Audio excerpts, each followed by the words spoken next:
Hi guys, I hope you're well. This video is going to delve into 20 things I wish I knew before coming to Japan. I'm currently walking around Osaka. I've been in Japan for about 13 days. This is my second to last day. So I've learned a few things, I've written them down on my phone, and I'm just going to walk around Japan and talk to you about those different things, and hopefully you can pick up something. If one person saves a bit of money or a bit of time through this video, then that is my job done. So the first thing is to bring trainers. Now, when I came to Japan, I thought, oh, I'll bring things that make me, look a bit more fashionable, things like that. Get lots of photos, bits and pieces. Now, in Japan, Kyoto specifically, we've been doing about 25 to 35,000 steps a day. Now, obviously, that contributes to lots of tiredness, but it also contributes to lots of blisters on feet. So that's one thing that I would say is make sure you bring trainers. I miss my Ultra Boosts. They are fantastic at avoiding blisters and things like that. Trainers are an absolute lifesaver. From there, we've got get up early. It is currently 6:30 in the morning, and you can see I've got a few people walking past me, but it's quite quiet. Unfortunately, we've kind of been getting up a bit later during this trip, probably something to do with the steps. And what that means is that we get a little bit into what I call the wave. Now, the wave is the tour groups. There's lots of tour groups, especially during Sakura season. If you get into the wave with the tour groups, it can just be a bit bargy, not so fun. So make sure you try and get up early, especially for those spots that are open 24/7, such as Fushimi Imanari. I hope I've said that right. There is the gates that you can just climb up as and when you need to. So that's pretty straightforward to do. From there, rest days. As I said, we're doing 25 to 35,000 steps a day. So make sure that you've got a lot of rest days factored into that. When we planned our trip, we made sure every day had lots of different things accounted for. It's only now that we're in Osaka we're having a few more kind of chill days, because I'm kind of burned out, to be completely honest with you. So having those kind of rest days would have been absolutely ideal. From there, we've got no bins. There's not really many bins here in Japan, and it can be a little bit of a challenge, especially if you've got some snacks from the shop. That's because what most people will do is they will buy things from the convenience stores such as 7-Eleven, and then they will carry it with them or drink it outside and then throw it away there. From there, so make sure you bring your plastic carrier bags, bring one with you. I've got on my bag, I don't know if you can see it, a little clip that's down in the corner, so then I can just clip a plastic bag to me if I've got any trash and bits and pieces like that. It just makes life a little bit easier for me. From there, you've got Airlo eSIM. This is kind of the main reason why I'm making this video in the first place. Airlo eSIM is fantastic. We spent a lot of time when we first got to the airport sorting out SIMs and trying to make sure that everything was accounted for. Had I have known about Airlo eSIM, it would have saved us as a couple so much time. We eventually got to the train station, had to find where you get the eSIM, the SIM card from. We did sort the SIM card out so that we could hotspot and things like that, but Airlo eSIM, sort that. I think it's like $4.50 for a gigabyte of data, and it makes life a lot easier. So yeah, that's the main reason for making this video in the first place. The next one on the list is make reservations. We did not make reservations for meals and bits and pieces like that, and as a result, everything, especially in areas like Kyoto, has been absolutely packed to get into. As I said, we're traveling during Sakura season, and it's also a bit of a holiday time at the moment too, so we're finding a lot of restaurants are closed, but at the same time it's just absolutely chocker with restaurants. So making reservations can be an absolute game changer, and will really help you out. That especially goes for things like theme parks. We booked an express pass for Universal. You have to make sure you're booking those a couple of months in advance. When we came to book them, I think a month in advance, some of them had already started to go. So make sure you're starting to look at those reservations, whether that be for restaurants, places that you really want to go to, or theme parks such as Universal. From there, make sure you catch the trains from the right place. Shinjuku is not a place you can get the bullet trains from. As we found out, and we missed our train, we did manage to get a refund on the first ticket. We'd lost a little bit of money, but Tokyo Station is the main place. So just make sure you're checking those things. That's a small one based on my mistake. And kind of on that, the Shinkansen or the bullet train is kind of underwhelming, if I'm completely honest with you. I was a bit surprised by kind of the underwhelm of the bullet train. It was one of those where, yeah, it was just kind of felt like a fast, normal train. I think having watched the film Bullet Train, I was expecting lots of, I don't know what I was expecting, perhaps a bit more glitz and glamour and bits and pieces like that, but it wasn't quite like that. It was just kind of normal train. There wasn't a lot of space for baggage, so you need to make sure you're booking the baggage seats. We did have those seats on the initial booking, but as I said before, we missed that train, so we had to go with standard ones. You can get a fine if you're putting the bags in the wrong place. We didn't, we were okay, but it's just one of those things. Toilets are wild, but amazing. So yeah, there's kind of, the toilets are the technology ones that you've probably seen before. You need to account for those toilets and make sure you kind of understand them.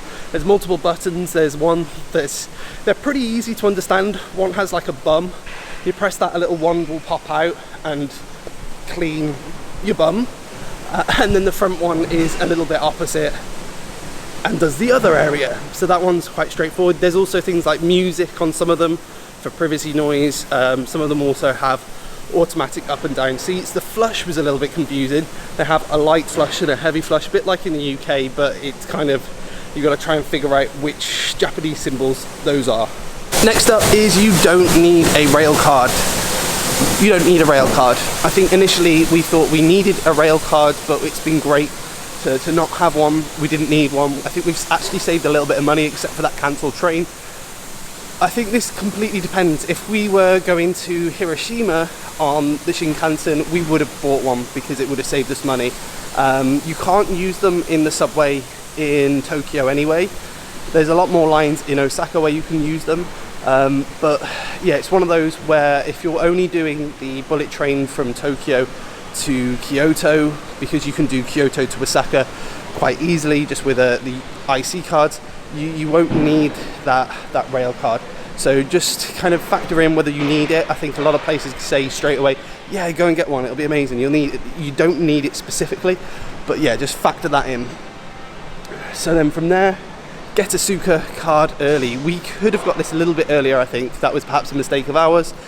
You can use the Suica cards for lots of different things. You can use them for vending machines. You can use them for, absolutely loads. Obviously the transport, which makes things really easy, buses, trains, all those bits and pieces.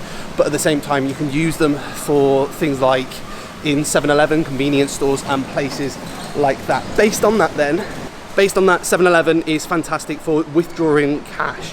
When you come out to Japan, you will want a little bit of cash with you. So make sure you get some out. Try not to go to the currency conversion places because they will be a little bit more expensive.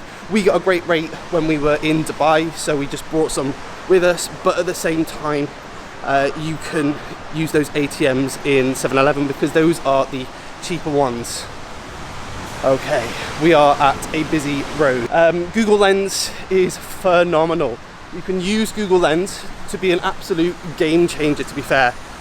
It's really strong.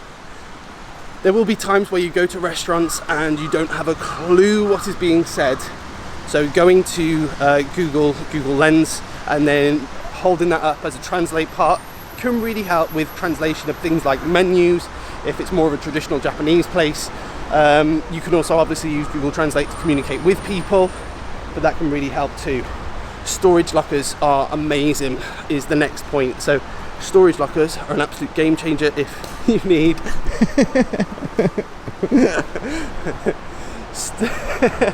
storage lockers are absolutely fantastic. Next one is it's not a mistake. Japanese people are absolutely amazing, really lovely. We've met so many amazing people so far. So storage lockers, if you need to bring things over and you're transitioning between hotels, you can use the storage lockers. They're kind of located in lots of major train stations.